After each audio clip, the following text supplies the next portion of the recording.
Quem é Deus? Para muitos, Ele é amor. Um Pai celestial, justo e misericordioso, um refúgio na angústia, um Deus que perdoa, cura, restaura. E a Bíblia realmente afirma tudo isso. Mas, ao virar algumas páginas do Antigo Testamento, uma pergunta inquietante surge como um grito. Se Deus é bom, por que mandou matar? Sim, ali estão ordens claras para destruir povos inteiros, homens, mulheres, crianças, até animais, cidades arrasadas, tribos exterminadas, guerras travadas em nome do Senhor. E então, o Deus de amor parece se tornar o Deus da espada. Isso choca, isso divide opiniões e, para muitos, isso parece contradizer a própria ideia de um Deus justo. Mas antes de julgar as ações de Deus, é preciso entender quem Ele é. A Bíblia o descreve como o Criador eterno, onisciente, onipotente e onipresente. Ele vê o que o ser humano não vê. Conhece os corações, disciplina sim, mas com propósito, e age muitas vezes com juízo, não por crueldade, mas por justiça. O problema não está em Deus, está em nós, que tentamos encaixá-lo em categorias humanas, como se ele fosse apenas um juiz ou um pai terreno. Neste vídeo vamos encarar de frente essa questão difícil. Por que Deus mandou matar no Antigo Testamento? Vamos explorar os contextos históricos, as motivações espirituais e os ensinamentos por trás dessas ordens que até hoje intrigam crentes e céticos. Prepare-se para confrontar suas ideias, porque entender Deus exige mais do que emoção, exige profundidade. A Bíblia apresenta Deus como amoroso, justo e misericordioso. 1 João 4:8.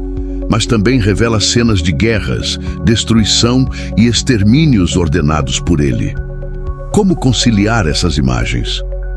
No Antigo Testamento, principalmente no livro de Josué, Deus ordena que povos inteiros sejam eliminados, homens, mulheres, crianças e até animais. Por quê?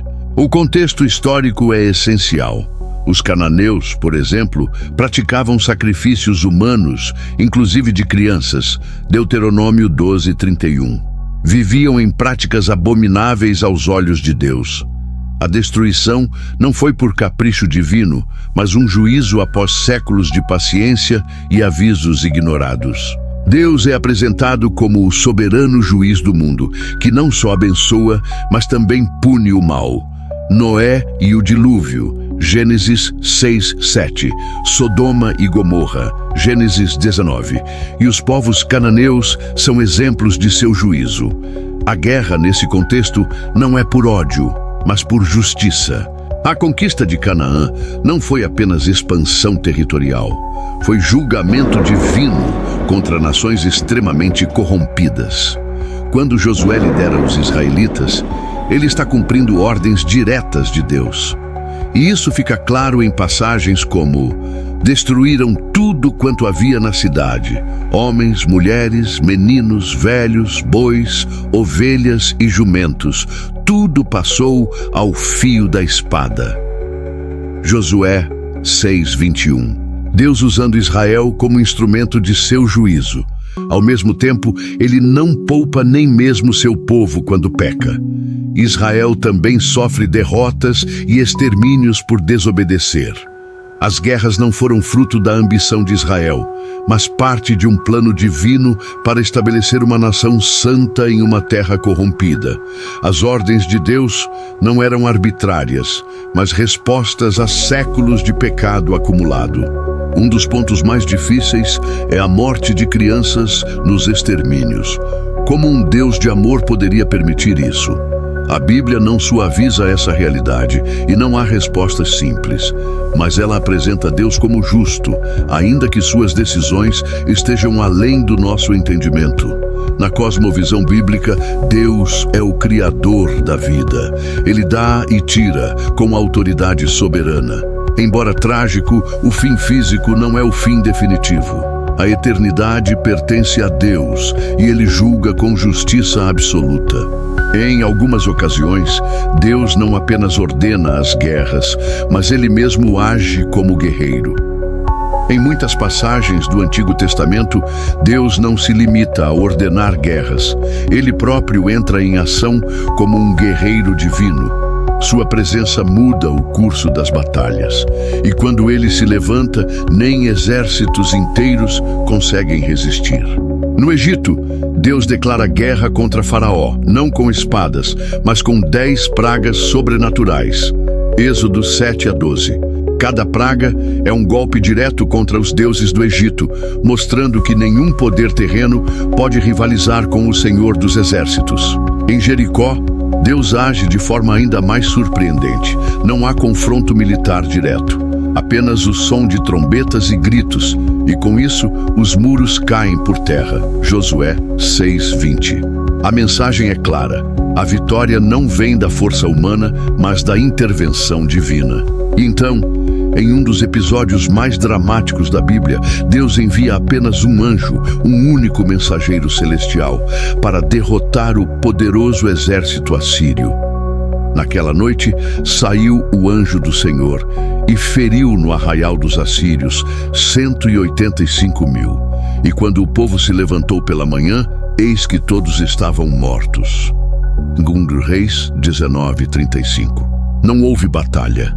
Não houve resistência, apenas o juízo de Deus executado de forma direta e implacável.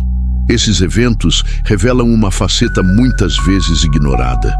Deus é também um guerreiro, um Deus que luta, não por conquista pessoal, mas em defesa do seu povo, da sua justiça e dos seus propósitos eternos. Mas isso levanta uma questão desconfortável. Se Deus é capaz de agir com tanta força e destruição, como conciliar essa imagem com a ideia de amor e misericórdia? Essa é a tensão que nos obriga a olhar mais de perto, não apenas para os atos de Deus, mas para o porquê por trás deles. Essas ações mostram que Deus não é um espectador distante. Ele se envolve na história humana. A guerra para ele é instrumento de juízo e libertação, mas sempre com um propósito maior: corrigir, purificar e proteger seu plano. O Senhor é homem de guerra. O Senhor é o seu nome. Êxodo 15:3. É importante lembrar que, mesmo na guerra, havia regras. O povo de Israel não podia agir por conta própria. E, em muitos casos, estrangeiros arrependidos foram poupados, como Raabe e os gibeonitas. Deus é justo, mas também misericordioso. Muitos se perguntam: Jesus veio para anular essas ordens violentas do Antigo Testamento? A resposta bíblica é não. Jesus revela plenamente o caráter de Deus, mas não o contradiz. Ele mesmo falou: não penseis que vim revogar a lei ou os profetas. Não vim para revogar, mas para cumprir. No Novo Testamento, a ênfase muda de guerras físicas para batalhas espirituais. Mas o juízo continua. O livro do Apocalipse descreve um Jesus guerreiro, montado num cavalo branco, que julga e faz guerra com justiça. Deus continua sendo o mesmo. O que mudou foi o tempo, o propósito e o modo como ele age com o seu povo. As guerras do passado tinham uma função específica na história da redenção. Agora, a maior batalha é por corações transformados. Esses relatos mostram que, mesmo quando o juízo de Deus se manifestava com dureza, ele sempre deixava uma porta aberta para quem se voltasse a ele com humildade. Deus não é cruel. Ele é justo, mas sua justiça é equilibrada por misericórdia. Em meio ao caos da guerra, ele ainda estendia a mão àqueles que queriam se render, mudar e viver. Se você quer continuar explorando histórias e ensinamentos profundos como este, se inscreva no canal e ative as notificações para não perder nenhum conteúdo. Nos vemos no próximo vídeo. Fiquem com Deus.